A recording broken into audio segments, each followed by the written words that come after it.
Hello friends, welcome to real life story. और आज की स्टोरी है परिवार जोड़ने का फैसला। बहुत अच्छी स्टोरी है, पूरी देखिएगा और अपने सजेशंस कमेंट सेक्शन में ज़रूर दीजिएगा। रसोई में चॉकलेट, बिस्किट, पॉपकॉर्न, चिप्स सब समेटकर ध्यान से रखते हुए सरला जी ने बाहर जाकर पूछा, अब आप इस बुढ़ापे की उम्र में टेबल पर क्यों चढ़े हैं? और आवाज़ क्या आई? कुछ टूट गया क्या? अरे भाग्यवान, परेशान ना हो, कुछ टूटा नहीं है, बस ना टूटे इसलिए पहले ही ऊपर रख रहा हूँ। तूफान के आने से पहले की तैयारी है। ये बोल वर्मा जी बोलते बोलते हंसने लगे तो सरला जी भी कांच की बर्नी को ऊपर रखते हुए कहने लगी कि मैंने भी पूरी तैयारी कर ली है। बुढ़िया, ये सोच लिया कि क्या क्या बनाएगी? अच्छा बनाना, सलोनी की पसंद का ज़रूर बना लेना सब। वर्मा जी ने शरारत भरी आवाज़ में कहा तो सरला जी बोली, मेरी चिंता मत करो, मैंने तो सोच लिया है, पर उसे ही मिलेगा सब। आप बस उसे देखकर खुश होना और आप निया के खिलौने निकाल कर रख लो। इतने समय से इकट्ठे कर रहे हो, भूल गए तो फिर मुझे मत कहना। दिन भर की तैयारी में कब रात हुई पता ही नहीं चला, पर नींद नहीं आ रही थी। आएगी भी कैसे? शादी के बाद उनकी बेटी सलोनी पहली बार जो आने वाली थी, वह भी उनकी नाती के साथ। बुढ़ापा आ गया है, नींद कहाँ से आएगी अब? पर आप पता नहीं किस सोच में डूबे हैं। खुश तो हैं पर परेशान भी, सरला जी ने वर्मा जी की तरफ मुड़ते हुए कहा। तो वर्मा जी ने जवाब दिया, परेशान हूँ। परेशान तो सलोनी से मिलने की खुशी तो है, पर एक बात अखर रही है, क्यों आ रही है वह और कैसे? जब से उसने केशव से शादी की है तब से हमसे सब रिश्ते तोड़ लिए थे उसने। इतने साल में उसने हमारा हाल तक नहीं पूछा, जिंदा है या मर गए। उसे कुछ परवाह नहीं और बस फ़ोन करके बता दिया कि वे अपनी बेटी को लेकर आ रही है कुछ दिन। सरला जी ने झल्लाते हुए कहा, अब तो ऐसा लग रहा है बुढ़ापा सर पर चढ़ गया है तुम्हारे। 3 साल से उसका इंतज़ार कर रहे थे कि बेटी कब मिलेगी, और अब मिल रही है तो उसके आने से भी परेशानी है। वर्मा जी ने सिर्फ इतना कहा, बेटी के आने से परेशान नहीं हूँ, पर उसकी ज़िंदगी में क्या चल रहा है ये सोच सोच कर परेशान हूँ। तुम सो जाओ, सुबह जल्दी उठकर नाश्ता बनाना है तुम्हें। मैं तो सो रही हूँ, तुम भी अपने बूढ़े दिमाग को आराम करने दो, सो जाओ, आराम की ज़रूरत है इन बूढ़ी हड्डियों को भी। कल से आराम नहीं मिलेगा, निया के पीछे भाग भाग कर थक जाओगे। गुदगुदाते हुए सरला जी सो गई। शर्मा जी को कई करवटों के बाद भी नींद नहीं आई, तो वे कमरे से बाहर आकर कुर्सी पर ही बैठे थे कि यादें बाढ़ के पानी की तरह सब हदें तोड़कर विचारों को भिगोने लगी थी। नन्ही सी सलोनी याद आ रही थी आज। वह कैसे प्यार से अपने पापा के आगे पीछे दौड़ती रहती थी, ऑफिस से आने का इंतज़ार करती, हर संडे जिद करके पार्क ले जाया करती, हमेशा वर्मा जी की शादी की एल्बम देखकर गुस्सा हो जाया करती थी। आपने मुझे शादी में क्यों नहीं बुलाया था? और उसके सवालों का उनके पास कभी कोई जवाब नहीं होता था।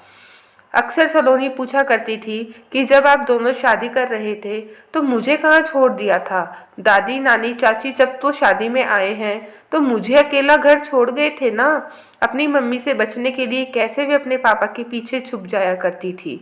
जब उसके एग्ज़ाम की तैयारी नहीं होती तो वह हॉस्टल से पापा को फ़ोन करके मनाया करती थी कि उसे परीक्षा नहीं देना, और फिर भी अच्छा रिजल्ट आने पर पूरे घर को खुशी से सर पर उठा लेती थी।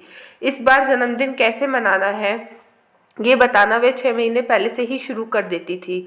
हर एक याद वर्मा जी के चेहरे पर मुस्कान छोड़े जा रही थी, पर वो मुस्कान गुस्से और परेशानी में तब्दील होती जा रही थी। जैसे जैसे यादें बढ़ती जा रही थी, आज भी वर्मा जी खुद से सवाल करते जा रहे थे कि मेरी क्या गलती थी कि सलोनी सब छोड़कर चली गई। सलोनी की खुशी के लिए वे केशव से मिले भी तो थे, पर अगर अपनी लाडली के खुशनुमा जीवन के लिए, उसके अच्छे भविष्य के लिए ही तो केशव को मना कर दिया था। पर सलोनी ने कब उससे कोर्ट मैरिज की पता ही नहीं लगा। और वह आखिरी दिन था जब उसने आकर कहा था कि अगर पापा आपको समाज में अपना सर ऊंचा रखना है तो आप खुद सामाजिक तौर पर मेरी शादी करवा दो, नहीं तो मैं खुद ही चली जाऊंगी। और जवाब का इंतज़ार किए बिना वह चली गई।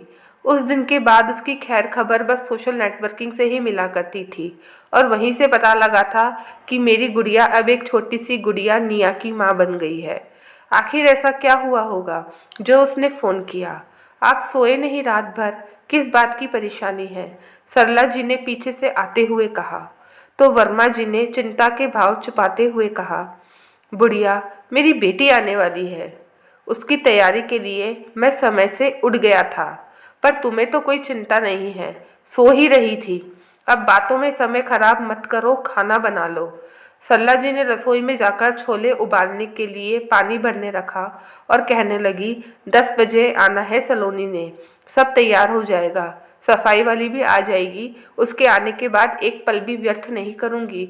बहुत बातें करनी है। वर्मा जी भी रसोई में आकर कहने लगे, मुझे भी काम बता दो, मैं भी तुम्हारी मदद कर देता हूँ। और दोनों ने मिलकर सारा काम निपटाया और सलोनी के आने की राह देखने बैठ गए। सलोनी आते ही अपनी माँ से लिपट कर रोने लगी। माँ, मुझे माफ़ कर दो ना प्लीज़। सरला जी सलोनी को चुप करवाते हुए कहने लगी, सब पुरानी बातें भूल जा, इतने समय बाद आई है, मुझे बस मेरी नन्ही परी से मिलने दे। क्या नाम रखा है इसका?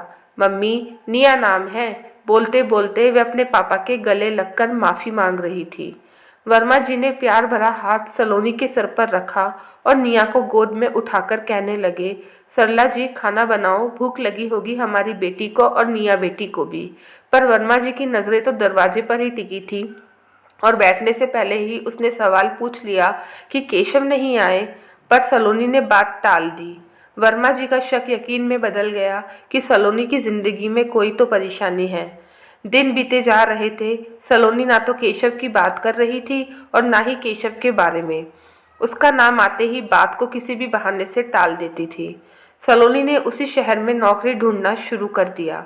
जब वर्मा जी को पता लगा तो वे सलोनी के पास आकर अपनी आशंका जताते हुए कहने लगे, बेटी, कुछ परेशानी है तो तुम मुझे बता सकती हो। केशव कहाँ है?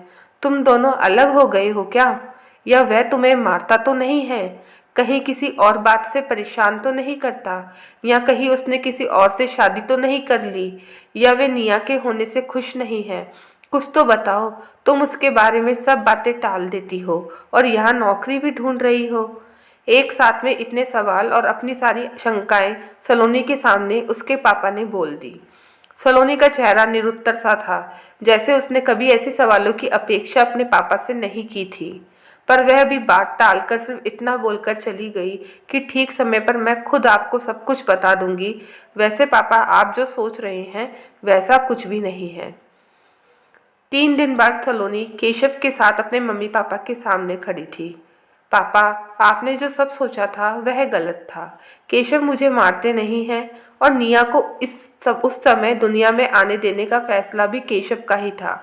मेरी हर छोटी से छोटी खुशी का अच्छे से ख्याल रखते हैं। हमारी ज़िंदगी में सारी खुशियां हैं, बस कमी थी तो परिवारों की।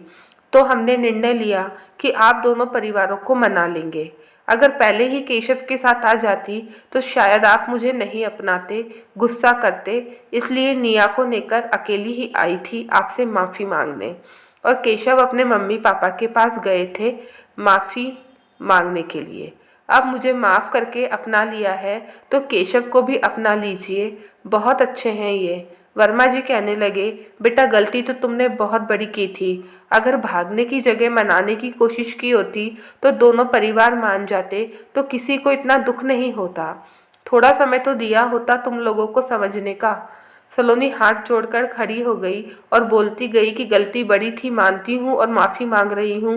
मम्मी, हम दोनों बहुत खुश हैं। केशव भी मेरे सच्चे जीवन साथी हैं। प्लीज़ हमारी एक गलती के लिए माफ़ कर दीजिए और अपना लीजिए हमें।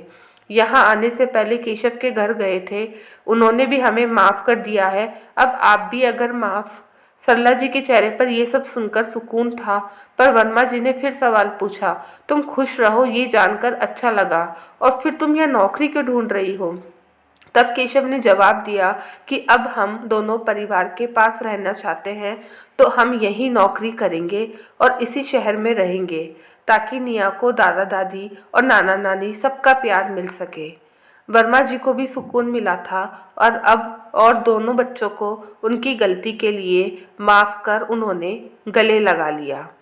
सलोनी और केशव ने उसी शहर में अपना घर लेकर वहीं नौकरी शुरू कर दी। दोनों परिवार के मान जाने से निया को दादा दादी नाना नानी सबका भरपूर प्यार मिला। सलोनी ऑफिस जाती तो निया कभी दादा दादी के पास तो कभी नानी के पास रहती। भागने का फैसला गलत था, पर एहसास होने पर माफ़ी मांग परिवार को जोड़ने का फैसला बिल्कुल सही। दोस्तों, आपकी इस बारे में क्या राय है? कमेंट सेक्शन में अपने सजेशंस ज़रूर दीजिएगा और अपना अच्छे से ख्याल रखिएगा।